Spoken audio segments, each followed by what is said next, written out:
wanafunzi, leo nimekuja kistaarabu sana yani. Sina hamu ya kuchapa mtu leo. Mbona mnafurahi hivi? Mmekula nini leo? Ali maharage. Na maana kwa hiyo kula tu wali na maharage tayari mmeshachangamka sasa wenyewe. Haya, tuachane na hayo. Na maswali kidogo hapa. Nataka niwaulize. Asiyesikia la mguu hapo kisima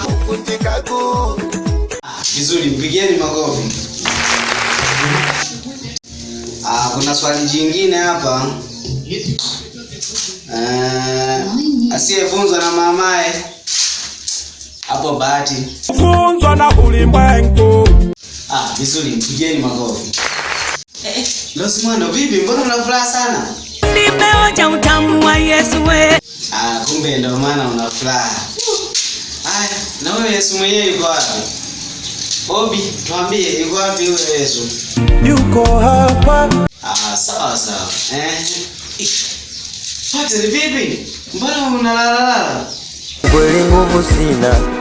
Kwa hiyo kama una nguvu nikusaidie sasa. Nishike mkono. Haiwezekani bana, nianze kushika mkono. Mwalimu na wanafunzi kushikana mikono haipendezi bana. Anointi vipi? Mbona unacheka? Amenyolewa. Wacha kumcheka mwenzako bana. Haya mambo ya kawaida. Masa, leo ungependa nikufundishe nini labda? Nifundishe kunyamaza. Mwalimu bwana. Somo gani hilo na wewe Masa? Hebu tuachane na wewe. Kuna swali jingine hapa. Rais wa kwanza wa Tanzania anaitwa nani? Hapo kisema. Nzuri sana. Mpigieni makofi jamani.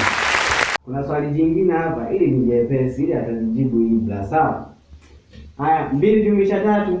Ibra tuambie. 5. Na yeye mpigieni makofi. Naweza kutusomea hapa. Boni hapo, tusomeni. Mpigieni na yeye makofi. Tumeelewana mpaka hapo? Lozimwana, tumeelewana? Bando. Hatujaelewana tu.